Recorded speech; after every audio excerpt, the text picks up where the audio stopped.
A certain king had a beautiful garden, and in the garden stood a tree which bore golden apples.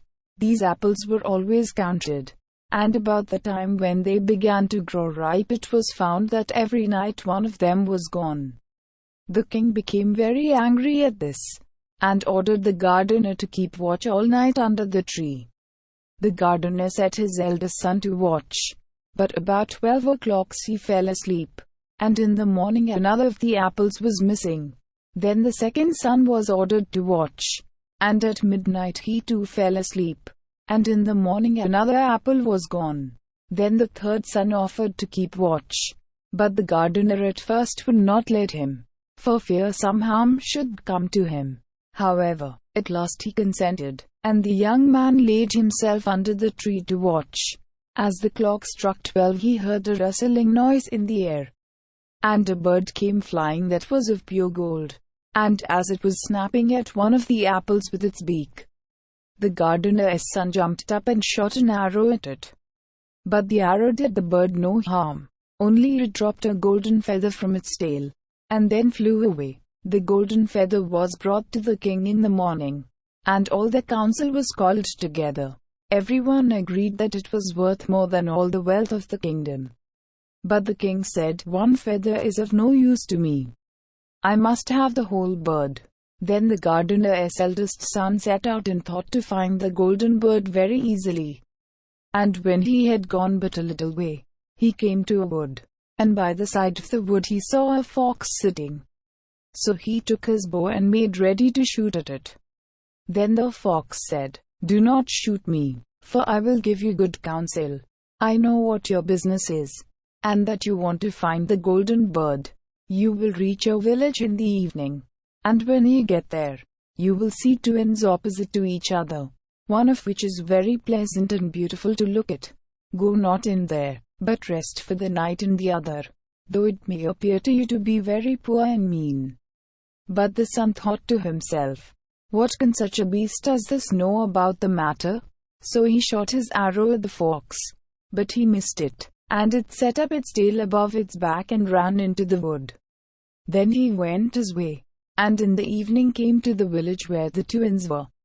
And in one of these were people singing, and dancing, and feasting, but the other looked very dirty. Poor, I should be very silly," said he, "if I went to that shabby house, and left this charming place." So he went into the smart house, and ate and drank at his ease, and forgot the bird and his country too. Time passed on, and as the eldest son didn't come back, and no tidings were heard of him, the second son set out, and the same thing happened to him. He met the fox, who gave him the good advice. But when he came to the two inns, his eldest brother was standing at the window where the merrymaking was, and called to him to come in, and he could not withstand the temptation, but went in, and forgot the golden bird and his country in the same manner. Time passed on again, and the youngest son too wished to set out into the wide world to seek for the golden bird. But his father would not listen to it for a long while, for he was very fond of his son, and was afraid that some ill luck might happen to him also, and prevent his coming back. However, at last it was agreed he should go, for he would not rest at home. And as he came to the wood, he met the fox, and heard the same good counsel. But he was thankful to the fox, and did not attempt his life as his brothers had done. So the fox said, "Sit upon my tail, and you will travel faster." So he sat down, and the fox began to run, and away they went over stock and stone so quick that their hair whistled in the wind. When they came to the village, the son followed the fox's counsel, and without looking about him went to the shabby inn and rested there all night at his ease. In the morning came the fox again and met him as he was beginning his journey, and said, "Go straight forward, till you come to a castle, before which lie a whole troop of soldiers fast asleep and snoring. Take no notice of them, but go into the castle and pass on and on till you come to a room, where the golden bird sits in a wooden cage. Close by it stands a beautiful golden cage. But do not try to take the bird out of the shabby cage and put it into the handsome one. Otherwise you will repent it. Then the fox stretched out his tail again, and the young man sat himself down, and away they went over stock and stone till the hare whistled in the wind. Before the castle gate all was as the fox had said. So the son went in and found the chamber where the golden bird hung in a wooden cage. And below stood the golden cage, and the 3 golden apples that had been lost were lying close by it. Then thought he to himself, "It will be a very droll thing to bring away such a fine bird in this shabby cage." So he opened the door and took hold of it and put it into the golden cage. But the bird set up such a loud scream that all the soldiers awoke. And they took him prisoner and carried him before the king. The next morning the court sat to judge him. And when all was heard, it sentenced him to die, unless he should bring the king the golden horse which could run as swiftly as the wind. And if he did this, he was to have the golden bird given him for his own. So he set out once more on his journey, sighing, and in great despair, when on a sudden his friend the fox met him, and said, "You see now what has happened on account of you not listening to my counsel. I will still, however, tell you how to find the golden horse. If you will do as I bid you, you must go straight on till you come to the castle where the horse stands in his stall.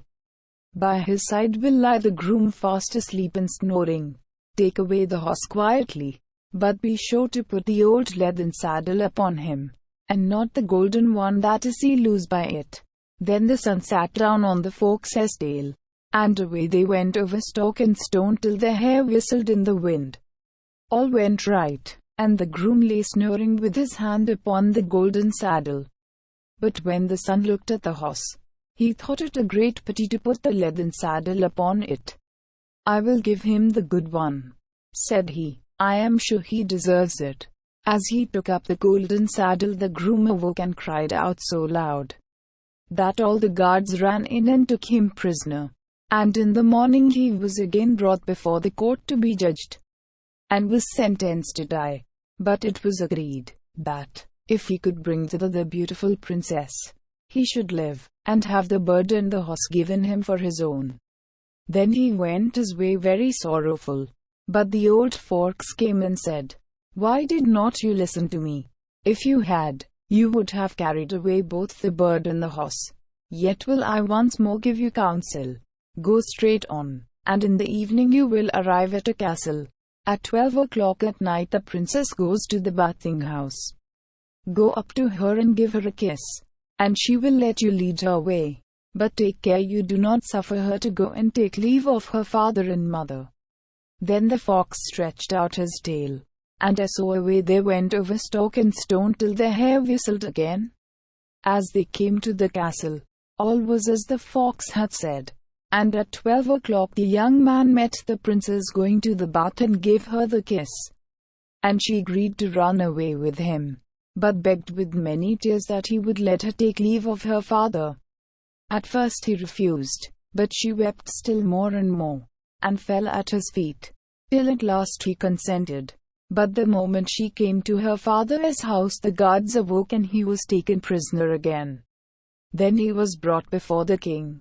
And the king said, "You shall never have my daughter unless in 8 days you dig away the hill that stops the view from my window." Now this hill was so big that the whole world could not take it away.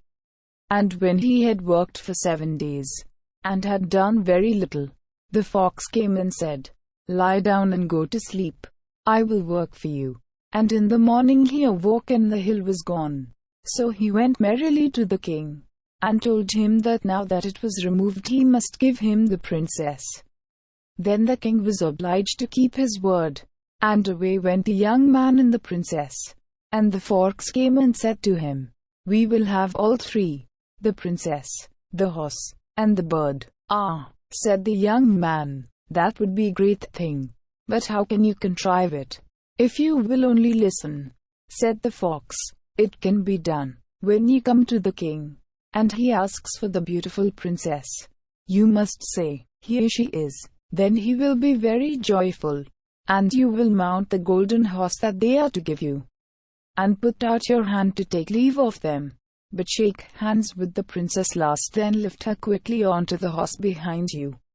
Clap your spurs to his side, and gallop away as fast as you can. All went right. Then the fox said, when you come to the castle where the bird is, I will stay with the princess at the door, and you will ride in and speak to the king. And when he sees that it is the right horse, he will bring out the bird. But you must sit still, and say that you want to look at it, to see whether it is the true golden bird. And when you get it into your hand, ride away. This, too, happened as the fox said. They carried off the bird. The princess mounted again, and they rode on to a great wood. Then the fox came, and said, pray kill me, and cut off my head and my feet.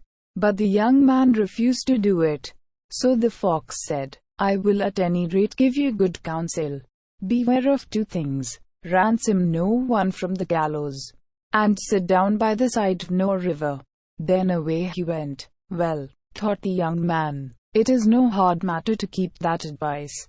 He rode on with the princess, till at last he came to the village where he had left his two brothers. And there he heard a great noise and uproar. And when he asked what the matter was, the people said, 2 men are going to be hanged. As he came nearer, he saw that the 2 men were his brothers, who had turned robbers. So he said, cannot they in any way be saved? But the people said no, unless he would bestow all his money upon the rascals and buy their liberty. Then he did not stay to think about the matter, but paid what was asked.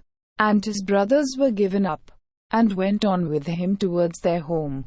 And as they came to the wood where the fox first met them, it was so cool and pleasant that the 2 brothers said, let us sit down by the side of the river, and rest a while, to eat and drink. So he said, yes, and forgot the fox's counsel, and sat down on the side of the river.